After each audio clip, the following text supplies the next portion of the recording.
दोस्तों नमस्कार। दोस्तों, प्रधानमंत्री नरेंद्र मोदी देश की जनता को अक्सर नेक सलाह देते रहते हैं। ऐसी ही एक नेक सलाह प्रधानमंत्री ने 9 साल पहले 8 या 9 साल पहले देश की जनता को दी थी। ज्यादातर अपर मिडिल क्लास और अमीर लोगों को दी थी। जरा सुनिए उन्होंने सलाह क्या दी थी और जनता के एक बड़े हिस्से ने उस पर अमल भी किया था। कि जो सक्षम है,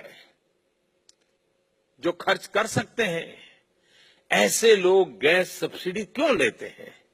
छोड़ दीजिए ना। दरअसल प्रधानमंत्री तब आम जनता से एलपीजी की यानी रसोई गैस की सब्सिडी छोड़ने की बात कर रहे थे।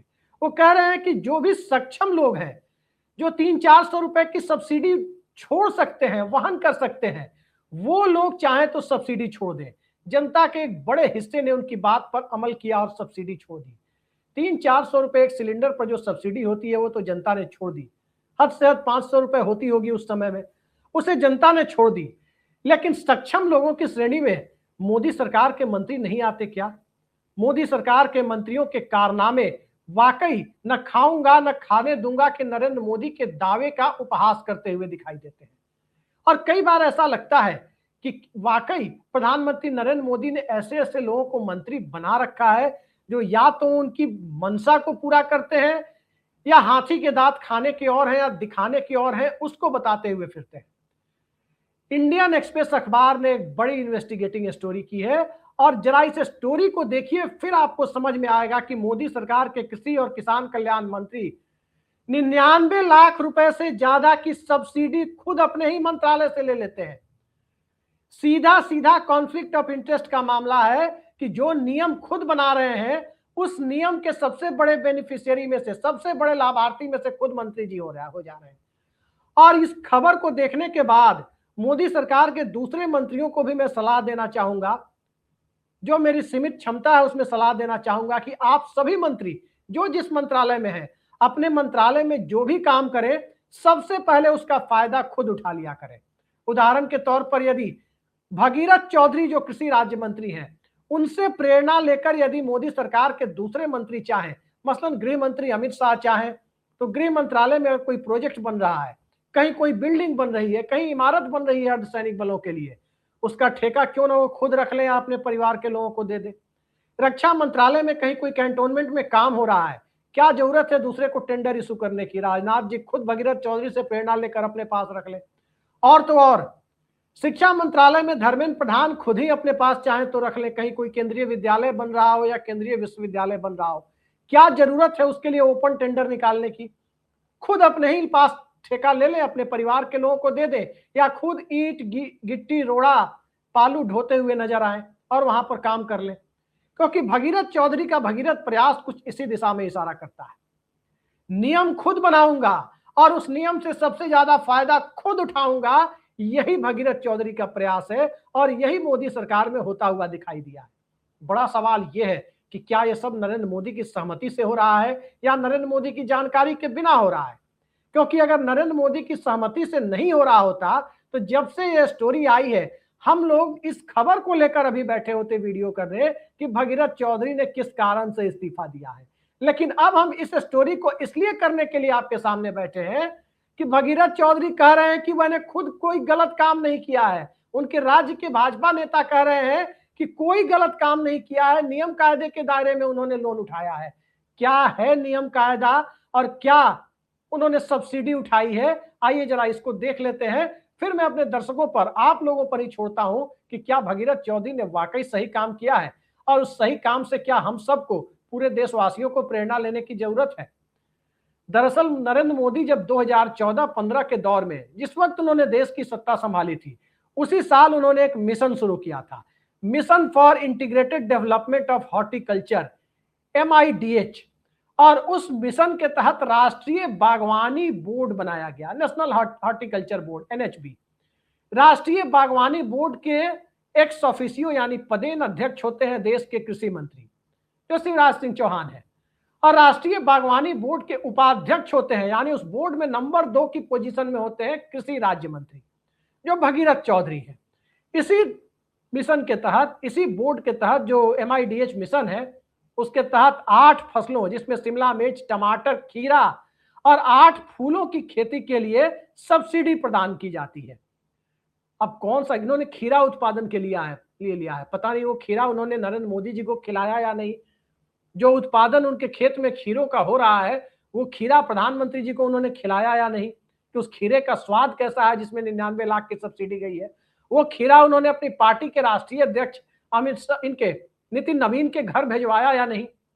हम पत्रकारों के घर तो नहीं भिजवाया है, हो सकता है गोदी मीडिया वालों के घर अगर खीरा खेत में पक गया हो तो भिजवा दिया हो, लेकिन खीरे की खेती के लिए जो पैसा उन्होंने लिया, वो पैसा 99 लाख रुपए से थोड़ा ज्यादा की सब्सिडी का है।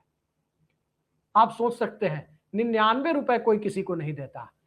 आम जनता की कीमत बहुत कम लगाई जाती है। कीर्ति आजाद आरोप लगा रहे हैं कि उनकी पार्टी तृणमूल कांग्रेस के सांसदों को 15-20 करोड़ रुपए के ऑफर दे करके पार्टी तोड़ने पर विवश किया गया। अगर 15-20 करोड़ रुपए जो कीर्ति आजाद के आरोपों के मुताबिक टीएमसी के सांसदों को तोड़ने में लगाया गया, इसका सीधा मतलब है कि भगीरथ चौधरी की तौहीन है। भगीरथ चौधरी को इस परिस्थिति में जाकर प्रधानमंत्री नरेंद्र मोदी से सीधे सीधे कहना चाहिए कि क्या उनकी कीमत सिर्फ 99 लाख रुपए है? क्या उनको 99 लाख रुपए इसलिए दिए गए कि वो भारतीय जनता पार्टी के हैं? बेचारे भगीरथ चौधरी अफसोस कर रहे होंगे कि वो भी टीएमसी में होते तो कीर्ति आजाद के आरोपों में यदि दम है तो उस आरोपों के मुताबिक उन्हें 15-20 करोड़ रुपए मिलते। 99 लाख की सब्सिडी में निपटाया नहीं जाता। लेकिन 99 लाख की जो सब्सिडी उन्होंने ली है वो कैसे ली है, आइए जरा इसे देखते हैं। 2025-26 के साल में इसी एनएचबी के तहत, राष्ट्रीय बागवानी बोर्ड के तहत, जिसके उपाध्यक्ष हैं खुद भगीरथ चौधरी, अजमेर के सांसद और मोदी सरकार के कृषि राज्य मंत्री, उनके मंत्रालय में एनएचबी के तहत 467 प्रोजेक्ट मंजूर किए गए 2025-26 के साल में। 467 प्रोजेक्ट में कुल लागत 144 करोड़ रुपए है। ध्यान दीजिए, 467 करोड़ का प्रोजेक्ट, कुल लागत 144 करोड़। और इस प्रोजेक्ट के तहत कुल जमीनों पर जो सब्सिडी दी गई है वो सब्सिडी 677 एकड़ जमीन पर दी गई है। अब 677 एकड़ जमीन पर जो सब्सिडी दी गई है 144 करोड़ रुपए, उसमें 677 एकड़ में 4 एकड़ के लगभग जमीन तो खुद भगीरथ चौधरी की है। ध्यान दीजिए, 677 एकड़ में 4 एकड़ जमीन का हिस्सा ही उनका है। 15,692 स्क्वायर मीटर का जिक्र किया गया है जिस पर इन्होंने खीरे की खेती के लिए सब्सिडी मांगा था। 677 एकड़ में 4 एकड़ मात्र इनका है, लेकिन 144 करोड़ में लगभग 1 करोड़ रुपए इन्हें सब्सिडी के तौर पर मिल गए हैं। आप अंदाजा लगा सकते हैं कि मंत्री जी के विभाग में मंत्री जी ने खुद नियम बनाया, मंत्री जी के विभाग ने नियम बनाया, मंत्री जी के विभाग ने प्रोजेक्ट को संचालित किया और मंत्री जी खुद उसका फायदा उठाकर बैठ गए। यही अमृतकाल है और इसी अमृतकाल से आपको विश्व गुरु बनाने की बात हो रही है। अब जरा आगे देखिए कि क्या स्थिति है।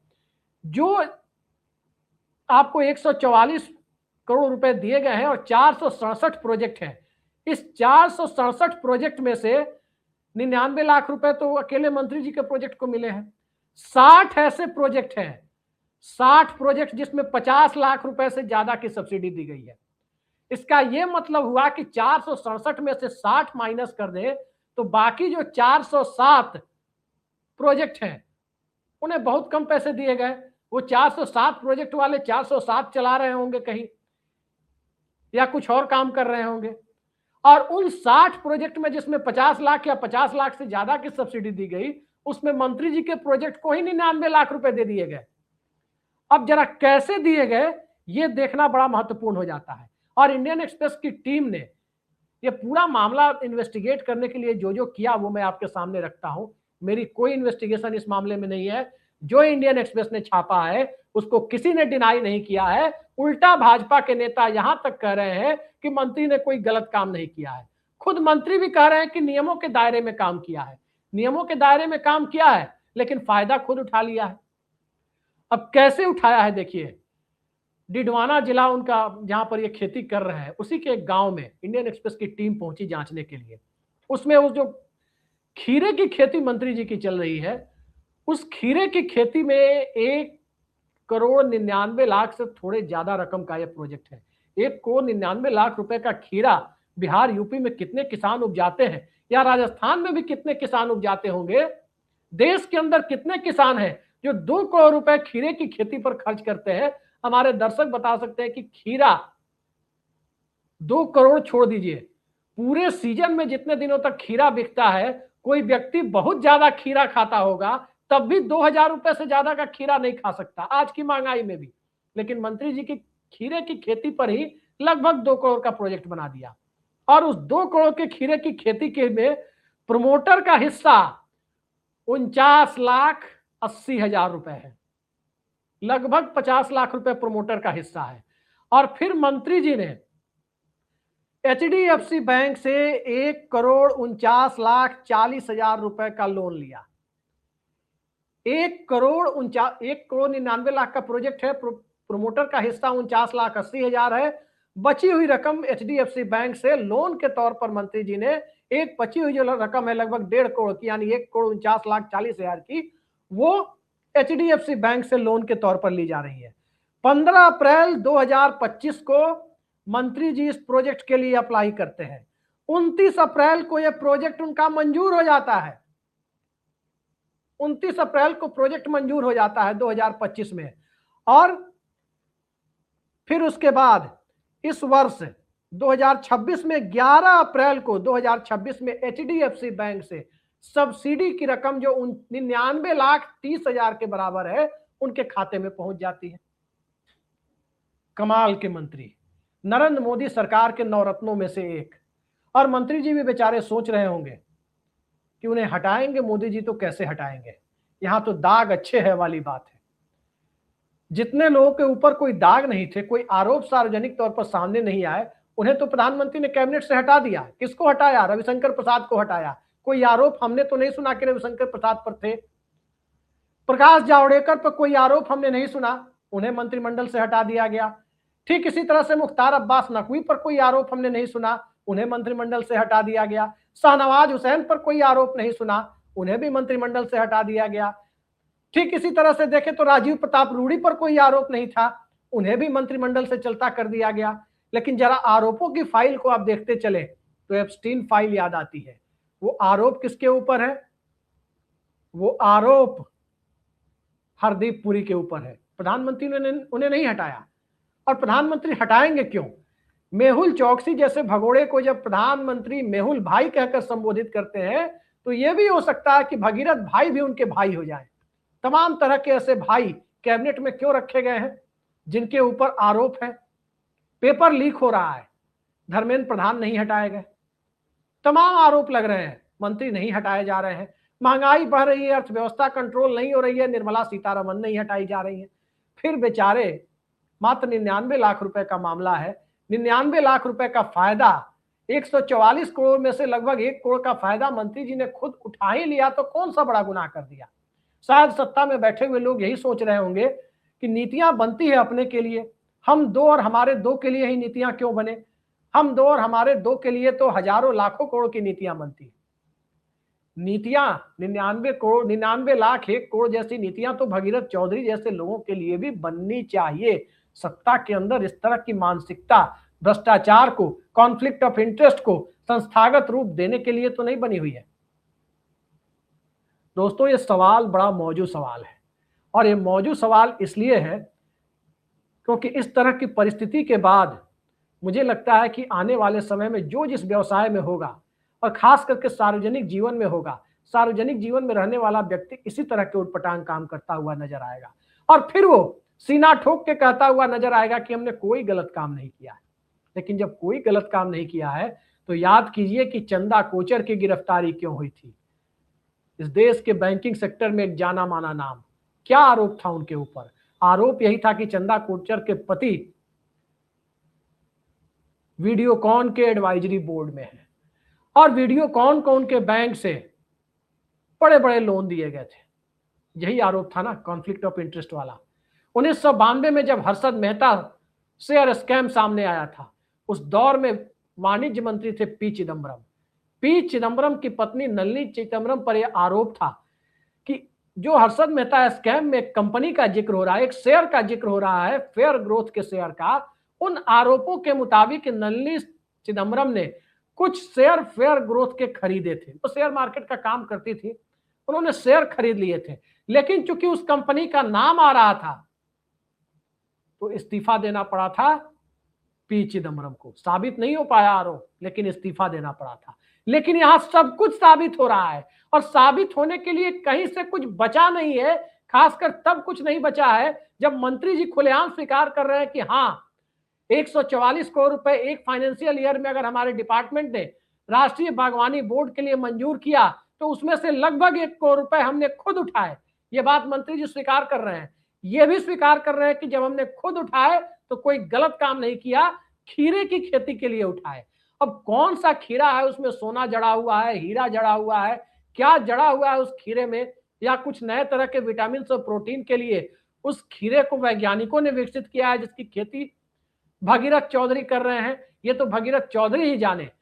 लेकिन सवाल यह है कि आखिर वो कौन सा विटामिन है जिसमें नरेंद्र मोदी सरकार में मंत्रियों के ऊपर आरोप लगते हैं और मंत्रियों का इस्तीफा नहीं होता है। याद रखिए, भगीरथ चौधरी कोई पहला नाम नहीं है। ख्वाजा गरीब नवाज के शहर के सांसद हैं। पुष्कर, जहां पूरी दुनिया में ब्रह्मा जी के बारे में कहा जाता है कि इकलौती पूजा वहीं पुष्कर में होती है, उस इलाके के सांसद हैं या उसके आसपास के सांसद हैं। इतनी पवित्र जगह का प्रतिनिधित्व भगीरथ चौधरी कर रहे हैं, तो क्या भगीरथ चौधरी का भगीरथी प्रयास वाकई अमृत काल के अंदर, सिस्टम के अंदर एक ऐसा अमृत घोलने वाला प्रयास है जिस अमृत की प्रतीक्षा प्रधानमंत्री नरेंद्र मोदी को शायद वर्षों से रही हो? आखिर प्रधानमंत्री एक्शन क्यों नहीं ले रहे? और इन सारे सवालों के लिए आने वाले वक्त में आप देखें तो कई सारे महत्वपूर्ण सवाल और उठेंगे। महत्वपूर्ण सवाल क्यों नहीं उठेंगे?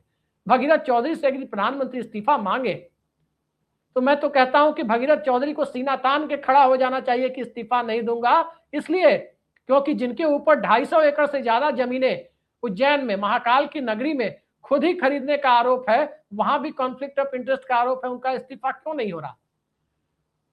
और भी बहुत सारे नाम हैं। एक ऐसे मंत्री हैं भारत सरकार में जिनके बेटे इथेनॉल कंपनी चलाते हैं, इथेनॉल बनाते हैं, और वो पूरे देश को ज्ञान बांटते फिर रहे हैं कि इथेनॉल पेट्रोल में मिलाने के लिए, और फिर पेट्रोल पंपों पर होर्डिंग्स लग रहे हैं।